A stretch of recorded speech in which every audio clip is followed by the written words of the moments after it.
ہسپانوی مسجد، جسے مسجد اقبال الدولہ یا جامع مسجد ایوان بیگم پیٹ کے نام سے بھی جانا جاتا ہے، پائیگاہ پیلس بیگم پیٹ، حیدرآباد، انڈیا کے اندر ایک مسجد ہے۔ مسجد کی تعمیر 5ویں پائیگاہ کے امیر اعلیٰ حضرت نواب محمد فضل الدین خان اقبال الدولہ سروقار العمرہ نے 1900 میں ان کی اچانک وفات کے بعد 1902 میں شروع کی اور ان کے وارث اور بڑے صاحبزادے اعلیٰ حضرت نواب سلطان الملک بہادر ششم نے اسے مکمل کیا۔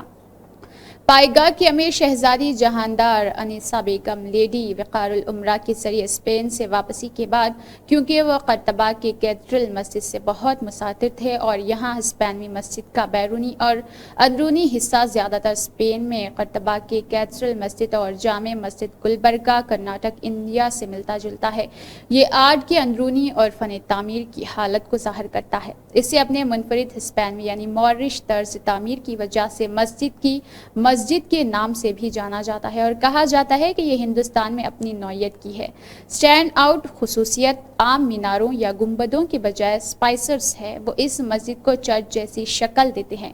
ابتدا سے ہی اس مسجد کی دیکھ بھال اور انتظام پائیگاہ امیر سروقار العمرہ کے ورثے کے پاس ہے۔ ہسپانوی مسجد ASI کی طرف سے ایک اعلیٰ کردہ ثقافتی ورثہ ہے اور یونیسکو ایشیا پیسیفک میرٹ پر غور کرنے کے لیے زیر بحث ہے۔ ہسپانوی مسجد حیدرآباد کی ہلچل بھری سڑکوں کے درمیان واقع ہے۔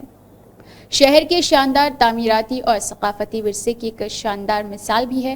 یہ شاندار عمارت، جسے مسجد اقبال الدولہ بھی کہا جاتا ہے، مغل اور ہسپانوی طرز تعمیر کا ایک اہم آہنگ امتزاج ہے جو اسے سیاحوں کے لیے ایک منفرد اور دلکش نظارہ بناتی ہے۔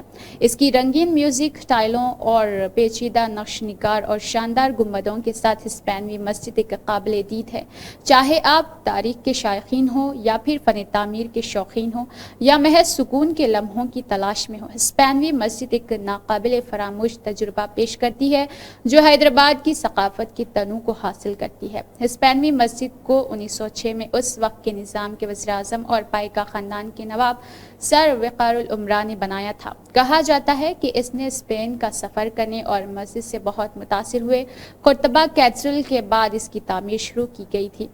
ہسپانوی مسجد کا بیرونی اور اندرونی حصہ زیادہ تر کرناٹک، ہندوستان کی جامع مسجد گلبرگہ اور اسپین میں قرطبہ کیتھیڈرل مسجد کی یاد دلاتا ہے۔ نواب نے حیدرآباد کے مشہور فلک نما محل اور پائیگاہ محل کی تعمیر کا کام بھی انجام دیا۔ ہسپانوی مسجد جدید ترین اندرونی اور فن تعمیر کی نمائش کرتی ہے، اگرچہ نواب اس کی تکمیل کو دیکھنے کے لیے زیادہ دیر تک زندہ نہ رہ سکے، لیکن ان کی خواہش کو مزید ان کے بیٹے اور وارث نواب سلطان الملک بہادر نے پورا کیا، جنہوں نے بیگم پیٹ میں مسجد کی تعمیر مکمل کی۔ بلبس گنبد والی مسجد کے روایتی ڈیزائن سے ہٹ کر ہسپانوی مسجد اسلامی فن کے عناصر کو شامل کرتے ہوئے منفرد فن تعمیر کی نمائش کرتی ہے۔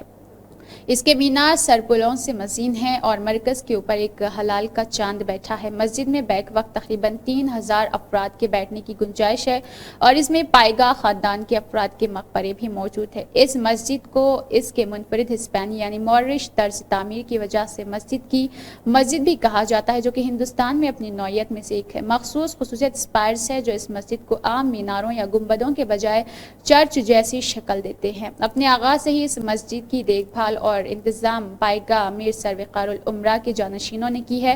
1906 میں تعمیر کردہ مسجد میں گھوڑے کی نالی کی شکل کی منفرد محرابیں ہیں جو شمالی افریقہ کے مورش فن تعمیر کی یاد دلاتی ہے۔ یہ مسجد عام گنبد اور میناروں سے نمایاں طور پر خالی ہے۔ سپرلز سنہری اور ہلکے پیلے رنگ کے درمیان جالی دار یا جالی دار پینل کے درمیان ایک دلچسپ رنگینی کھیل پیش کرتا ہے۔ اس کے محرابوں اور ستونوں کے ساتھ ہسپانوی مسجد کا ہال ایک بہت ہی یورپی ماحول کو ظاہر کرتا ہے۔ عام عربی خطاطی کے بجائے ہسپانوی مسجد کی دیواروں پر ترکی کی خطاطی ہے۔ پادری کا پوڈیم اور ایک بنیادی کتابوں کی الماری دونوں ہی مسجد سے زیادہ چرچ جیسی ظاہری شکل رکھتے ہیں۔ واحد تحفہ قالین ہے جو روایتی طور پر اسلامی ہے۔ ہسپانوی مسجد تہہ خانے تک پتھر کی چنائی اور سپر اسٹرکچر کے لیے چونے کے مارٹر بھی اینٹوں کی چنائی سے تعمیر کی گئی تھی۔ ہسپانوی مسجد کی چھت اینٹوں اور چونے کی کنکریٹ سے بنی ہے، جس میں ایک جیک آرچ ڈیزائن ہے جس کی مدد لوہے کے کمروں سے کی گئی ہے۔ گنبدوں، میناروں اور چھوٹے برجوں کی تعمیر کے لیے اینٹوں اور پتھروں کی چنائی کا استعمال کیا جاتا ہے اور باہر سے پلستر کرنے کے لیے چونے کے مارٹر کا استعمال کیا جاتا ہے۔ ہسپانوی مسجد کی مرکزی گنبد میں سوراخ شدہ سکرین ہے، کالم بھی اوپری گنبد کی طرح ہی آکٹونل شکل کے ہوتے ہیں۔ صحن کی چار دیواری وفاداریوں کو باہر کے شور و غل سے محفوظ رکھتی ہے۔ لوگ عام طور پر پرکاشم نگر، جہاں یہ چرچ واقع ہے، جانے کے لیے بیگم پیٹ اسٹیشن سے آٹو رکشہ کر لیتے ہیں۔ بس کے مسافر سکندرآباد کے بس اسٹاپ پر سوار ہو سکتے ہیں، کیونکہ یہ بیگم پیٹ علاقے کے لیے ایک آسان لنک ہوتا ہے۔ نیہا خان کی یہ خاص رپورٹ۔